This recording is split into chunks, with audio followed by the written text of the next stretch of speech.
So when you're going through a storm, I think having something like, whether it be yourself, whether it be that's bigger than you got to have something that says, I'm not going to give up. And then secondly, you got to put yourself and you got to ask people, like you got to humble yourself, put that bravado away and be like, yo, I'm in this position right now. I don't have anything. What do I do? You know what I'm saying? Like, I don't know what to do. And you'll get plays, you'll get opportunities. And it's hard. Like, even when you hit a high height, people just think like, man, everything is always going to be great, but it's your pride. Like, it's a book called The Four Agreements. And it talks about never take things personal, never make assumptions. And it's another good one, but it's like never take things personal. So if I reach out to this person and I express what's going on and he doesn't give me the answer or help that I want, I don't just stop right there. I keep on going. You know what I'm saying? Because you never know. And it's usually the people that are 1 degree of separation away that do more for you than people you've known your whole life. Mm.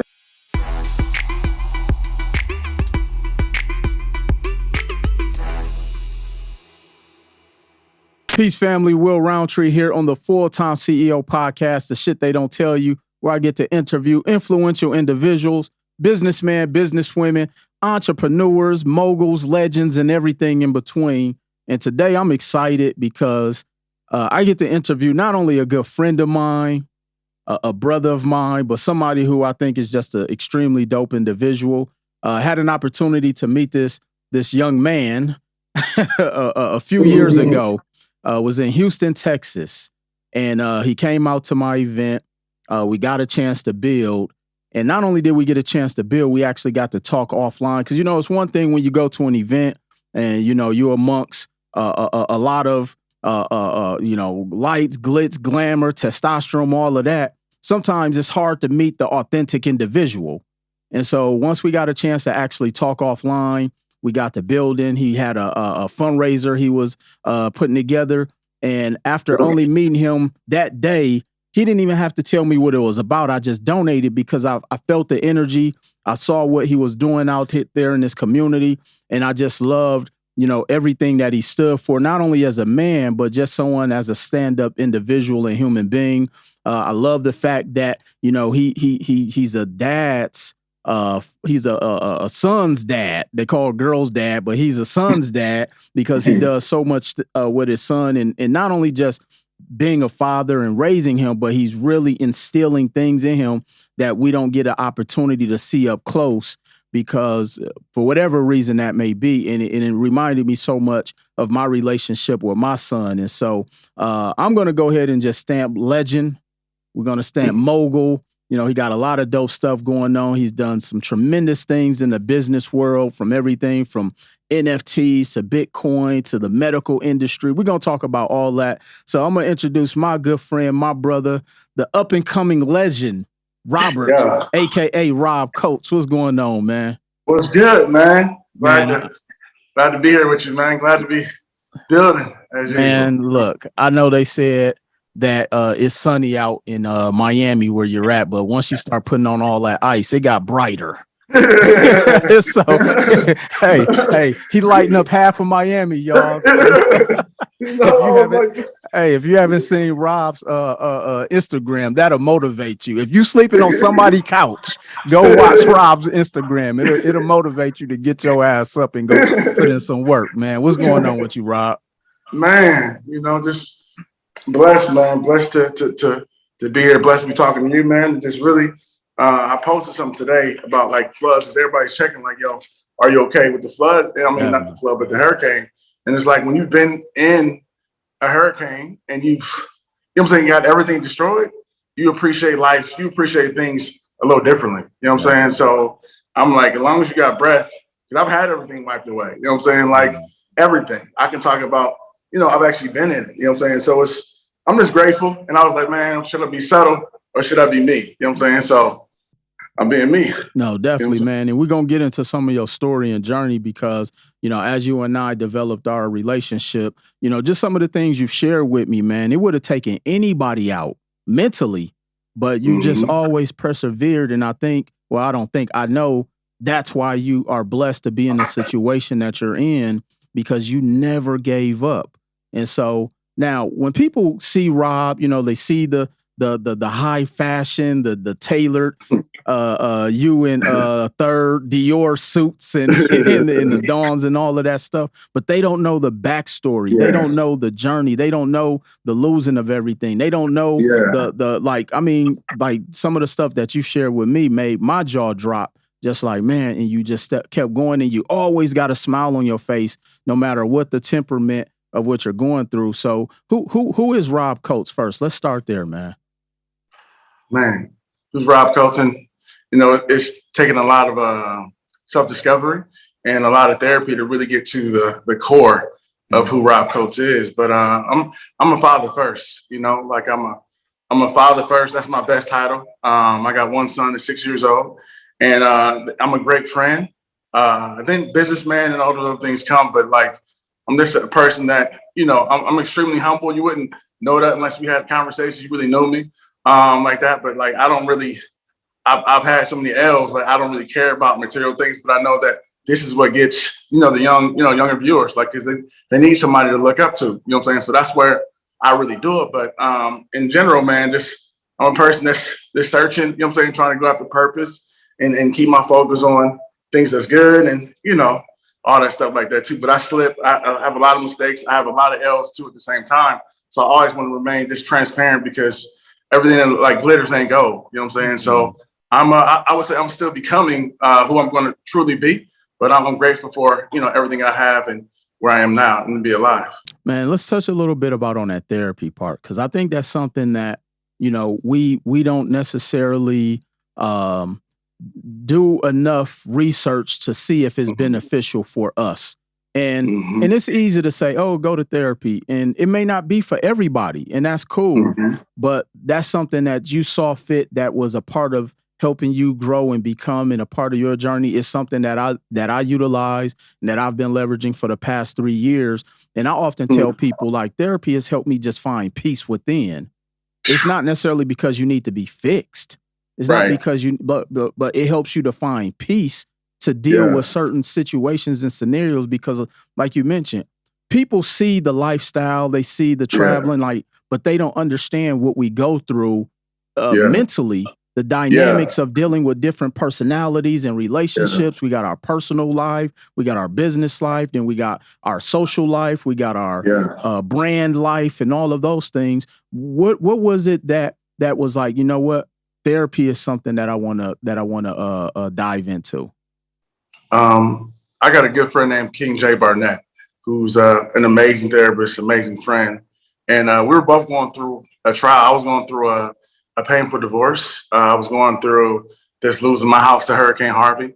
I was going through, like I said, losing my father on Father's Day and things like that. So it felt like my world was crashing. And I have a friend named Stephen Chambers who recommended me to a 75-year-old white Jewish lady who was like, man, you need to go talk to her. It's somebody that is she's been doing her practice for 30 years and she's going to give it to you straight. You know what I'm saying? So I really did it because I said, man, the next relationship I get into, I don't want to carry baggage and hurt to the next woman that I eventually date. So it's really started out of me going through, I was going through a separation, and I used that to get me forward. But that's the reason why I got into it. And I tell people that therapy is the best money I've ever spent in my life. You know what I'm saying? Like, it's the best money because, like, after you get money and you get all the things you want, and you find out like that's not happiness or that's not inner peace, you're like, it's like, then what? So for me, it's like having to go deeper and look at yourself and say, all right, these are some of the demons that I fight for. Oh, I was wrong there. Oh, I haven't healed. Like, I did in therapy, I learned the first day, she was like, you don't have empathy for women.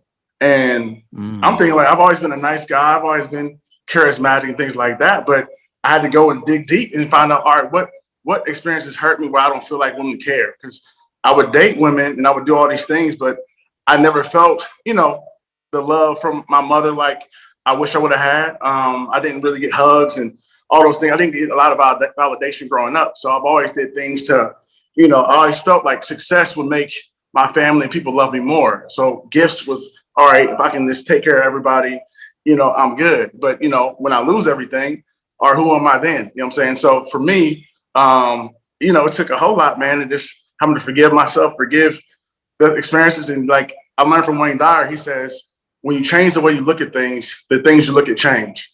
And a lot of times we're so focused on like everything happening that we don't put a mirror to ourselves and say, okay, how can I change? What am I doing? Am I being lazy? You know what I'm saying? Am I not getting up? Am I just being negative? You know what I'm saying? If I know thoughts, create your life, what are the words I'm speaking? Like, and we never put it on ourselves. And that's what therapy did. It gave me accountability and look at myself and be like, yo, you got to change. When things have changed, you must change. And you got to be the first one. So therapy for any genre, even now, I'm still in therapy. You know what I'm saying? Because you're always working yourself and you're always a student. Like you always learn that, no matter what you get, you always got more things to learn and you got to always grow. And therapy was the start of it for me. No, and I often compare like our fitness journeys to life. Like once you get in shape, you don't stop going to the gym. So even like you say, when it comes to therapy, it's something that you continue to do because something about our day-to-day always is changing and we have to continue to evolve and change with the day-to-day changes.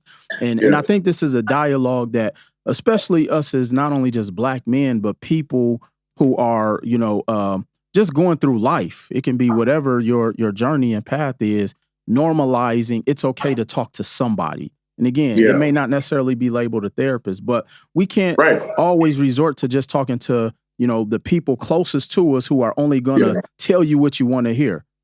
Yeah. Man, it's going to be all right, man. Forget them. It's their fault. But no, we need somebody who can objectively be like, no, Rob, you were wrong. Yeah. This is what you need to work on. Will, this is what you have to heal from. So I appreciate, that level of transparency because a lot of times we live in a world where being fake is cool. So you telling that story, people be like, man, that's lame. It's like, no, I want to be able to walk in my truth. And that's one of the things I've learned through therapy is that's where peace is, when you can be able to really speak your truth and not care about the judgment. Because when people are judging you, it's really just them hurting and wishing they can be as authentic as Rob can and share his truth. Yeah. Yeah. I mean, and you're right. Like, therapy taught me to love myself first. I think a lot of times, like success is trauma, and we don't ever talk about like because for some reason when you become successful, they think that means you have all the answers, right? And you're not gonna go through shit, right? So when things happen, and everybody sees you as Superman, but it's like you on days you're gonna still be Clark Kent, and you gotta have a circle. You gotta have people close to you that you can be confident enough not to just share your wins, but to share your losses. And I know as men. And I talked to you about that a lot. I said, I will a couple months ago, and I said, bro, I really need to, change my circle. I got a lot of people that I love, and that's there for me. But I want to keep surrounding myself with people that are better than me, and I want to be able to be open and to share, my heart when I'm going through this. I want to have an outlet. And then I told you stories, and you told me stories, and it was just, oh shit, we all are hurting, even though it looks like everything is great, but you never know. Like it's always something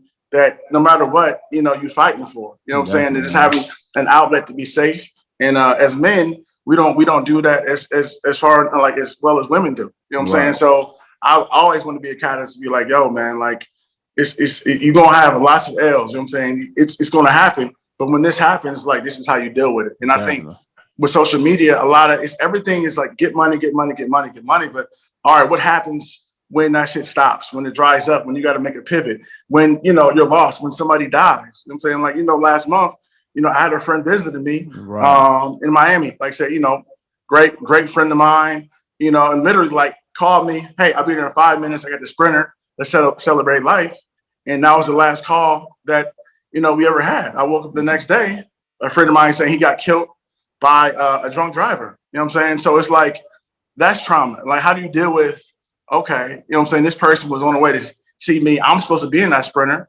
I could have been in that Sprinter, and that could have been me as well. You know what I'm saying? So when these things happen, you got to always just have an outlet, and you got to be able to process these things deep, because like when you go through great things, and you're like, all right, God is great, but you also got to target, because the enemy, whatever, you believe, is also dark energy too. That's right around the corner, and you got to be ready for it. You know what I'm saying? Like, and people don't talk about that enough. You know what I'm saying? We don't, man. We don't. And that's why, and that's again, as you and I were building over these past few years, like, and me even calling you and saying, Rob, this is a safe place for you to be able to share, and you've opened that and reciprocated that back to me, man. Yeah. No, definitely. Yeah. So let's talk about, Rob Coates, the businessman, the entrepreneur. I know, you got your start, in doing some things in the medical space, because again, people, I've had people come to me and be like, oh, Rob Coates. I'm like, yeah, that's my bro. And they be like, what does he do?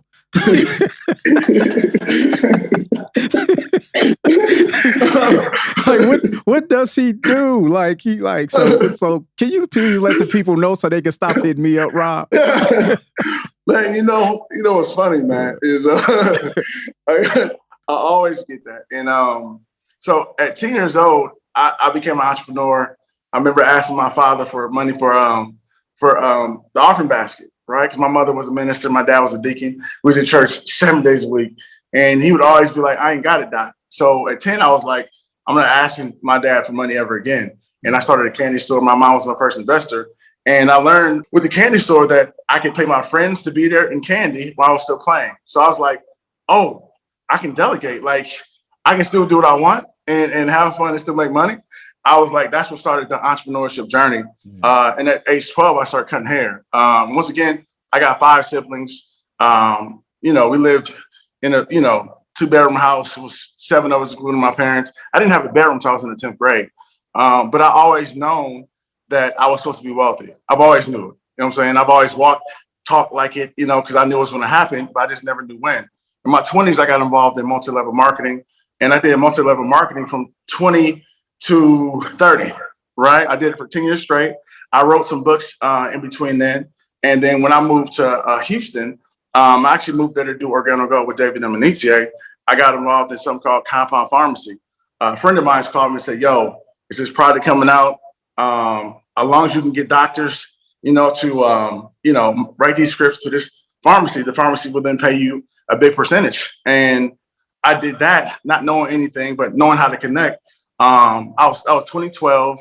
I moved down there I was with her mother, which is my mother-in-law, 2012, no money, you know what I'm saying? No car, no nothing. And between like May to November, by that time I had everything I ever wanted in 6-7 months, because I found the right opportunity. And from there, I did compound pharmacy. I opened up personal injury clinics. I just vertically integrated everything that could go with that. I had restaurants, I owned clubs, and everything. I just took that one opportunity, then I maximized it. Then 2018 comes, Hurricane Harvey comes, I lose everything, I lose $5 million, I'm in debt millions. And I'm like, all right, how do I bounce back? And for me, I've always taken relationships very serious because I know relationships are money. I don't have to, know everything, but if I have the right connection, I know I can get in where I fit in. So I leveraged that. I got in PPE. I set up deals where people was getting masks, ventilators. I did that. And then I just always have did several things. To say what I do is funny because I do crypto. I do NFTs. I do, like I said, real estate. I'm really just a serial entrepreneur. I did some private equity with Derek Harper and Ace Chapman. But I'm just always open for possibilities. Like, example, I hit you like, yo, I got a plug, that has a bot. And this bot is crazy. The bot can get whatever new releases. So the Off-Whites came out. It was a very limited release. The shoes retail for $160, but they go for $3,000 online. We was able to, with bots, get 363. So you look at the math. So I'm a serial opportunist, and I'm always open. So I'm like, I don't know what to really call that, because whenever I'm talking to a person, I'm always thinking how can I add value to him? And, what can we do to build business together? But let me add value first. And then from that relationship, I'll get in shit like ERC, right? That's another employee retention credit, where now it's an amazing opportunity where people are getting millions of dollars if they have employees. So I don't really know how to fathom that, but my hand is in 15 different things all at once. So you tell me what to call that so I can. Well, one of the things that stood out as you were talking, and of course, I know a lot of this because you and I got a chance to dialogue offline just over time. Relationships, that really has been the most important part of your transition, of your ascending, of your success. That relationship. Yeah. What about the relationship aspect that's so important? Because here's the thing. I've met people and, we'll look to try to put together a situation and be like, oh, I don't even like people. And I'm like, how could you not like, like you live on earth. So how could you make a statement like that? But what is it about the relationships that really is the glue to a lot of, your wins or just wins in general when it comes to people looking to create a win-win scenario? See, for me, I've never had, even though I have a lot of siblings, bro, I felt like people that I could call, you know what I'm saying? Like if I was going through something that will really be there. So like, I've always been like this being real talk, I got 5 siblings. I've always been close to like my best friends and other people more. Cause I always felt like a black sheep. So I've always took relationships like really well. Cause I'm like, yo, I gotta dig my well before I'm thirsty because I never know when I'm gonna have to utilize this relationship. Cause I have times where I make a killing, you know what I'm saying? Then I invest with the wrong person, then I lose it. You know what I'm saying? Something happens, I send the wire, accounts get froze. It's like, I always have to stay on like the hunt. You know what I'm saying? I never can get comfortable. So for me, I think that's why I take relationships so important because it's like, it's easy. Like if you help this person get everything they want, you'll be able to get what you want. And I always be like, yo, if I can help, I'm in a season where everything is great, but I know life happens. So if I can help Will, if I can help, Beyond or anybody like help themselves or get what they want. If I go through a season and I need something and then like, I'm gonna be like awkward to make that call. You know what I'm saying? Cause I've given a lot of value and I've planted a lot of seeds. So I'm always in my mind, like, yo, I got to plant as many seeds as I can with people. You know what I'm saying? Cause it's always ebbs and flows and people, they forget about that. And I think that's like when you first get success and you haven't been humbled yet, like you can start feeling yourself and think it's you. And one thing about me is like, I know it's not me. It's not God. Anytime I've gotten big headed, I've always had to get humble. You know what I'm saying? I lose everything. And I'm like, yo, what can I do to be better next time? And for me, it's always like, man, if I invest in the right people now, like it's never going to be an awkward situation. So that's really why I've always like kind of like of respect to relationships because everything I've ever did has came from a relationship. Right. Everything. Now, what do you say to those? Because I've had people who are like, well, I tried to build a relationship with so-and-so and, they wasn't open or, I've been hitting so-and-so on the gram. They don't respond or I go to the, like, what do you say to those individuals who are looking to try to manifest? Because I sometimes say, well, maybe we have to look at us as the individual because a lot of the times we attract who we are. And if we aren't working on self, people can sense that. If people feel that you're looking at them as only an opportunity or you're looking at them just for access to who they have access to. So what is it that someone could work on that can help them to manifest and develop better relationships? That's a great question. I went to school for psychology.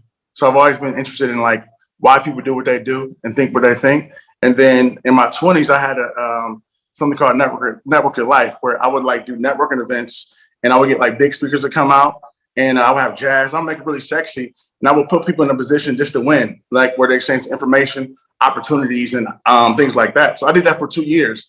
And from doing that for 2 years, I found out that people don't know how to network. You know what I'm saying? People don't really know how to connect. Like it's very selfish. You know what I'm saying? So that's when I wrote Connect and Grow Rich. How to get everything you want through relationships like that. And I just studied everything, man. And what people can do is the first thing you have to do is you got to figure out, all right, how can I add value? If I like Will, all right, this is what I'm gonna do. Okay.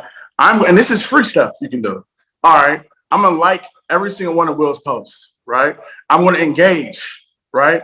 I'm gonna do comments. When he has a book, I'm gonna retweet it, right? I'm gonna do these things. So it's like, man, he's going to see it. You know what I'm saying? So you're like, man, that's true.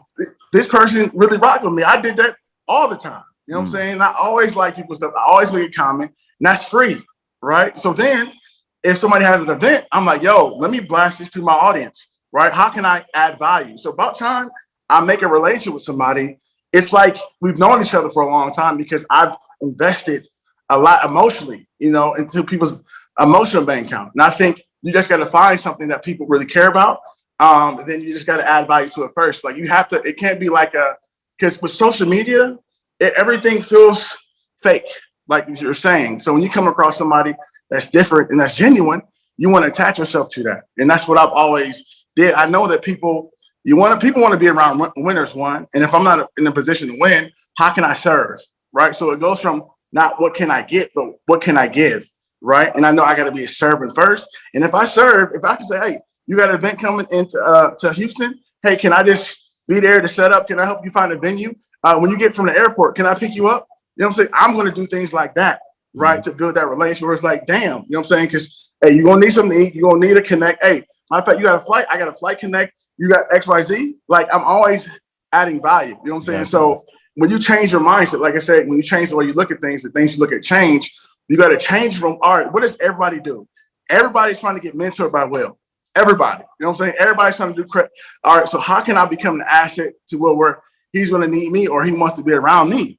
How can I build that trust? And when you take that approach, it's easy. And then too, it's being yourself. I think, even with women, right? When you can just be honest and transparent and vulnerable, people respect that. You know what I'm saying? If you're in a situation where you don't have it, we never know what comes out of it, say, hey man, like I don't have it. You know what I'm saying? I wish I could come to your event, but I really don't have it. You know what I'm saying? Is there anything I could do in the meantime? And people would be cool. You know what I'm saying? Yeah. So I just think but losing the ego, and it's being a genuine person and really caring, that's what's going to take you further. And people going to want to do business when you have the right heart. Man, my grandmother used to say, pride will keep a person lonely.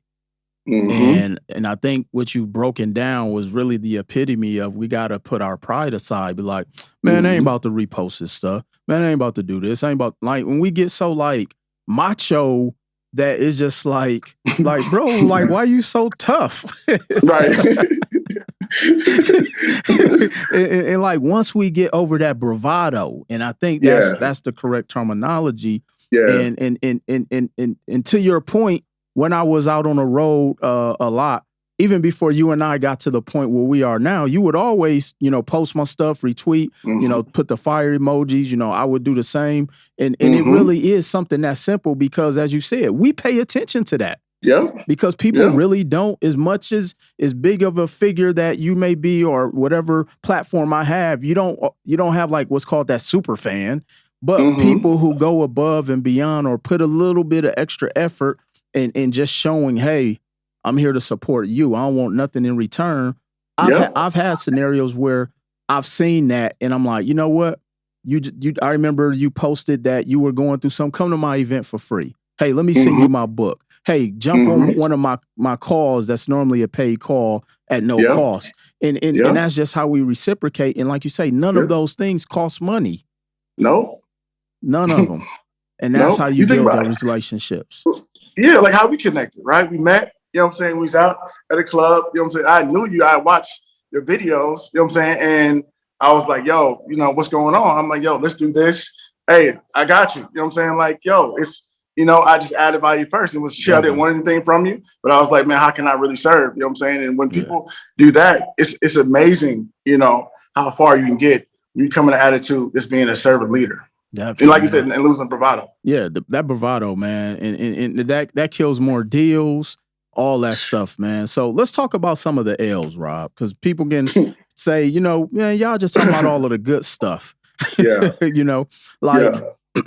How does one bounce back?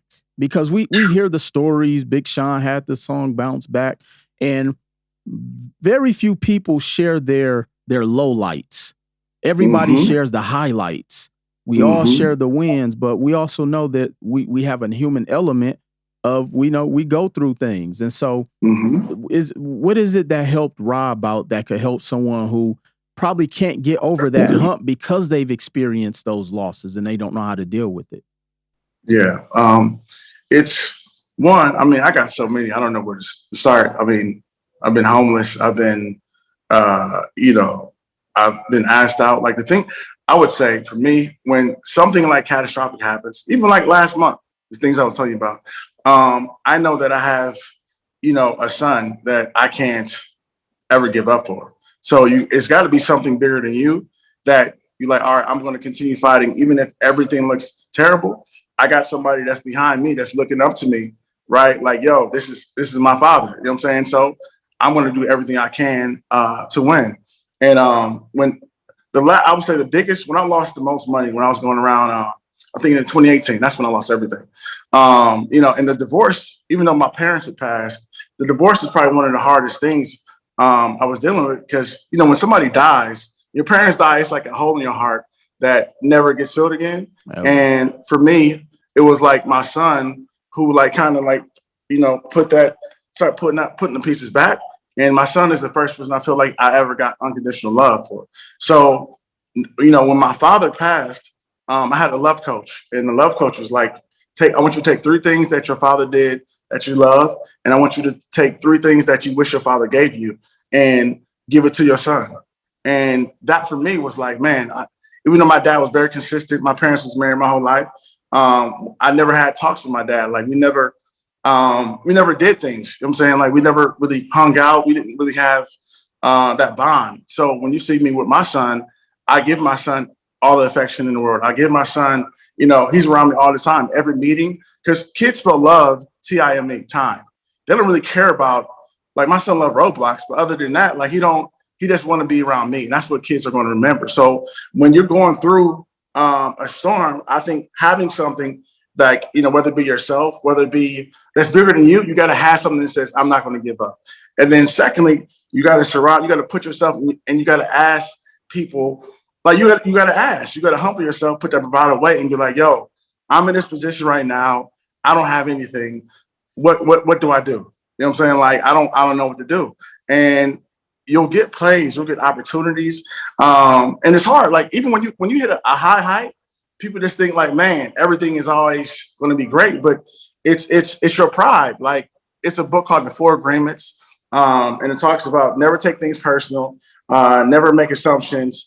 And it's another good one, but it's like never take things personal. So if I reach out to this person and I express what's going on and he doesn't give me the answer or help that I want, I don't just stop right there. I keep on going. You know what I'm saying? Because you never know. And it's usually the people that are 1 degree of separation away that do more for you than people you've known your whole life. You know what I'm saying? Like it's usually those cases, but you got to open your mouth, be humble and ask for help. You know what I'm saying? You can't be afraid of what it looks like, and you got to be patient. You know what I'm saying? So those are the things that help me. And then I got opportunities that I would have never known about. You know what I'm saying? So that's why like keeping those relationships are good, because you'll have people that say, you know what? I got this play right here. Oh, your credit's terrible. Let me help you with your credit. You know what I'm saying? I got you a credit. Like, and I get so many things when I'm like, in so many deeper relationships, because adversity teaches you 2 things. Who really has your back? You know what I'm saying? Which is everything. Because when you killing, everybody your friend. You know what I'm saying? Like everybody your friend. But when you lose it, you really be like, damn, I'm on this island by myself. And right. If you haven't taken time to nurture and really spend quality time with your close friends and family, you miss out on things. You know what I'm saying? Right. You think the world is a dark place, but just like, no, when you was up, who would you hit up? Who was you around? You know what I'm saying? Were you going to see your mom or dad? Were you going to see your boys and everything was great? And usually it's not. You was with girls, you was flossing and doing all these things. So people don't take a look at themselves and be like, damn, man, I should have just, I should have did things differently. So that's right. Why I just remain humble now, because like when I go through things, the storms, it's usually the people that don't have no money that do the best for me. Another story, like my father when both my parents died, they didn't have insurance, and I was as broke as I ever was when both my parents died. And I remember David, when my dad died, David and Manita came over, and he just really sat in my house, and we cried, and he was just there, and he was like, yo, here's 5,000, you know what I'm saying, for the funeral. You know what I'm saying? He did the same thing when my mom died. You know what I'm saying? And I didn't ask him for it. You know what I'm saying? I needed it. You know what I'm saying? But he just automatically was there. And then I remember I had a friend of mine, a cousin, and this is probably one of the best stories, and I always get emotional telling this, but Jamel, right? I hit him like, yo, bro, like I ain't got nothing. I ain't got gas. And, it's hard when everybody see you as champion. But I hit him like, yo, if you can do anything, bro, just let me know. And then the next day he called me with his wife on the line, right? FaceTime me. And I was like, yo, bro, why you gonna tell you?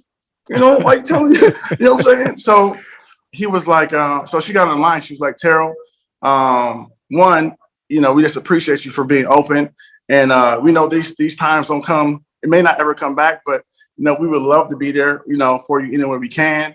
It was my birthday this weekend, and Jarrell was going to take me XYZ. And what I'm going to do, instead of going this place for my birthday, we're going to sing, I'd rather give you the money, you know what I'm saying? Because I'd rather help you, you know what I'm saying? Because you're such an awesome person. And it was $150, but that $150 was like 15,000 to me, you know what I'm saying? Because it was the heart, her heart about it, and just the love and the care. And it's like, man, these people still believe in me, you know what I'm saying? I felt like a failure, but man, I'm not no failure, you know what I'm saying? And hearing that and having somebody just be there for me in that way, it was everything. I cried for 5 minutes, and I tried not to take it, but it was like, they sent it, you know what I'm saying? But it was in those moments you really just see, man, like people are really good. And man, like you got to take time to spend with people, even if they don't have finances, but you want to have things emotionally. You don't have to hear things like when you go through storms and know people got your back. So. Right, man. And so in hearing that, and those stories are powerful, man, because one of the things that the common thing that I'm seeing or hearing from you is that you've never had an ego about saying, hey, I just need a help up right now. Mm-hmm. And again, and I'll just say this because I can only identify with this, as a Black man, that is one of the hardest things for us to do. Mm-hmm. And so how do you teach that to your, and not saying that you have to, how do you teach that to your circle? Because your son, he's going to see that by default. But how is it that we're able to spread that message to our loved ones who may think that type of stuff is lame? Because I had to get to a place in my life where it's okay for me to ask for something, even if it's a big ask. I have to be like, Rob, look, bro. And so how do we get to that point, man? Because I think this is so important in a conversation that needs to be had. Yeah, I think changes your mind, the negative connotation behind asking. Think about it. Growing up, we're always taught, I think poor middle class people, that if you ask something for somebody, you're weak. You know what I'm saying? So you got to just get rid of the myths that if you need help, that you're a bad person or you're stupid or people just look down on you. It's like, I don't know why we adopted that philosophy, but it's like, what's wrong with needing help? You've been, I'm 39 and I've had 2-3 times when I've just been on my ass. It's like, I can't, I'm not perfect. You know what I'm saying? So why am I a failure if I need to call somebody and ask for something because I can't do it? You know what I'm saying? Why is that so difficult? And I think with me, it's like, why, if we say we love these people, right? When these people jumping off, commit suicide, like, man, I wish they would have said something. I wish they would have did something. It's like, because people are afraid, they're afraid of how people are going to make them feel, right? So I'm very delicate with that because it's like, people don't care what you say. People don't care what you do, but they'll never forget how you made them feel. And when somebody asks, I say, thank you for, being, strong enough to ask me, because it takes a lot of on your pride, especially as a man, to let somebody know you need help. And then if I can't do it, all right, this is what we're going to do together. Right. Mm-hmm. So, all right, you don't have it, bet. Let's put our heads together. Let's strategize. Let's do X, Y, Z. Then let's put our heads together. And I think when you see people like, yo, man, even if they can't, but they're still doing everything they can, you just see and respect people on a different level. So I think just getting rid of that, like, if you need help, that you're a bad person. You know what I'm saying? Like, we all need help. We all go, every single one of us, good, bad, or different. We all go through things all periods of time, whether it's emotionally, physically, financially, spiritually. And we just got to be one, just like say we're going to be there and stick together as a community, like all these other, ethnicities do. You know what I'm saying? Right. If they need something, you know what I'm saying? They got a group of people together. You see that? It's just us, because we've been under this lie that it says it's terrible to need somebody else. And it's like, if I say I love you or you're my brother and I can't come to you, for, money, you know what I'm saying? Like, why is that like, oh no, that's everything. You know what I'm saying? Like, why is that shit so bad? No, I need help. Let's get it together. You know what I'm saying? So I changed my mindset. And then, like I said, that's one, you realize, man, like, it's so many things that come from that, so many deeper relationships. Because when we celebrating, man, I'm paying for everything. That's easy to take. You know what I'm saying? When you're in a limo, like, that's easy. But I can't come to you for when I'm down. Nah, I don't want that. I have to be able to do both with you. You know what I'm saying? I got to be able to be 100, because I'm going to have more times when, I'm down than I'm up. You know what I'm saying? So I got to be able to have my real brothers be there for me and know that I can trust you. So yeah, I think that's how we do it. Yeah, and it's so dope because I have this thing where I talk about there's concepts that the wealthy have adapted. That's actually a wealth concept, asking for help. So think about the psychology of that. The middle and lower class people asking for help is weak, but wealthy people, they ask for help all the time. They call in favors they're like, look, Joey, Bob, Ron, look, I need $5 million for this deal. My money is tied up in this real estate deal. Or I got burned in this situation, but look, I'll give you a piece of the equity. And so, like you say, figuring out how to strategize of even coming together, and even if it's something on $5,000 or $50, we just have to be able to communicate. But that all comes back to being comfortable with communicating. And again, which is a lost art, unfortunately, with us, because our pride is like, man, I don't want them to tell my business and this, that, and the third. And I'm like, look, I don't care. Because people going to have something to say about you, whether you up or down. Period. Always, bro. Like, and David Meltzer, I did a podcast with him. He's the guy that Jerry Maguire was about. He lost 100 million. And I love his videos because he's so like human. He's so real. And one of the things he says, man, how do you bounce back from losing 100 million and getting clarity, getting inner peace to get everything back? Is he went to his friends and said, hey, how can I serve you? How can I help you? Then he went to them and asked, well, hey, this is what I need help with. This is what I'm struggling with. And it comes back so much quicker when you get this help in yourself and say, hey, I need this. You never know who really got your back. You never know. You know what I'm saying? So it's like Christmas. It's like, all right, well, let me just go to my contacts and reach out and say, hey, this is what it is. And really, you're testing your relationships, right? Because if you never test your relationships to see how strong it is, you don't really know who got your back. You know what I'm saying? So it ain't nothing wrong with that. You know what I'm saying? Man. Like, do that more often. At all, definitely. So what's next for Rob? You know, I know we're going into, you know, a lot of things that you're involved in, from the metaverse to Web3, you know, and just other different business ventures and opportunities that, you know, you and I have shared offline. But what's like the overall vision coming up for Rob? That's a great question. I think for me, I feels like I'm in a season of, and I'm actually fasting now because I'm more so, I would say, a spiritual entrepreneur than just like a, you know, get money type thing. Like I've been able to really get almost everything I've ever wanted material wise. So right now I feel like a lot of projects I'm in were like, they're there, but it's like not moving. And I feel like it's there because like I have to do more of this.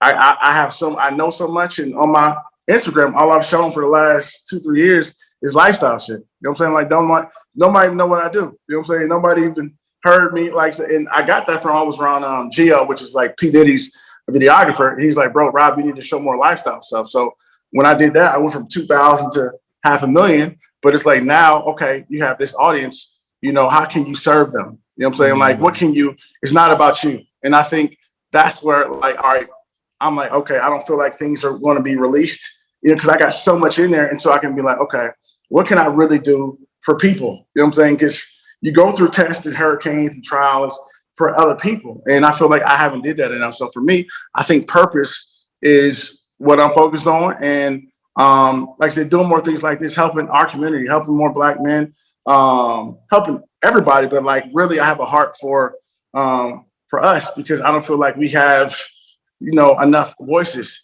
that, like, you know, that are in our corner and let us know that we're great. Even if we don't have money, if we don't have material things, you're still great. Like, society now makes you think, if you're in your 20s or early 30s, that if you can't buy this girl a Birkin, if you can't get this girl, you know, a Urus, or do all these things, you ain't a man. And it's like, nah, bro. You know what I'm saying? Like, you don't really know, like, getting their lane until your 30s. You know what I'm saying? Like, and people just got to be cognizant of that. Like, yo, give yourself time and just be okay with the journey, right? Because you're never gonna get to a place where, like, success is always a moving target. You never get to a place where you're like, all right, cool, I made it. Whoo! It's like, no, next go after next go, next after next go. But it's like, now, inner peace for me is, man, I have this person that I help that was able to get this house, or were able to do these things. So for me, it's, all right, how can I shift my focus on, all right, Rob being good to everybody else being good? And that's been a process, because, you know, had times when I did things for people, especially in Houston, and I feel like a lot of people played me, took advantage. So it took me some time to heal. And I feel like now, okay, I have a restaurant in South Beach, restaurant lounge coming. It's going to be the first NFT crypto lounge out there, because I think we need to be on the forefront of Web3. Like, that's usually a foreign concept to a lot of us because we get shit late, right? Like, we get on Bitcoin late, we get on all these things late. And it's like, I met so many people in Miami who've found a coin, put 10,000 in it, and it went to $1 million the next week. You know what I'm saying? Like, so I don't think as our community, we don't know about the opportunities because people don't share. You know what I'm saying? Like, all we know is to be a rapper, athlete, because that's all we see, right? So we have to win, right? So other people, it's other ways to do it. Like, you don't even have to be a ball. Why not own the team, right? Like, that's what my son. You're not playing no, sports like that. Like, all right, let's just own the team. Like, we don't have to.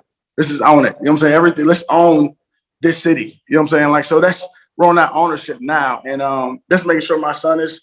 I'm doing these things now so my son can remember it. Like, I wish. Like, with my parents, I had more video, more things like that where I could have heard them and seen at this age, this is how they were. So for me now, this is like all things I'm going to leave for my sons, because now it's about legacy. It's not about, all right, Rob, this being good. It's like, all right, now I finally, honestly, I can say I have a heart for people now again. And now it's about, okay, how can I serve this human being and help this person become all they want to be? So that's where I'm at right now. No, definitely, man. Well, it's definitely been a pleasure, Rob.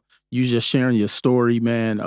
Like I say, I get inspired every time that I speak to you, just because I know a lot of the backstory. And then I know just the plight that we as men, Black men, and just the societal things that we have to go through. But you never let that deter you. And every time I see you or speak to you, I can even hear the smile through the phone, man. And you just always emulating that positive energy, man. So I appreciate you, man. How can the people follow you and continue to continue to just tap in with this dialogue with you? Because I'm pretty sure more and more people are going to want to reach out to you just for that positive energy.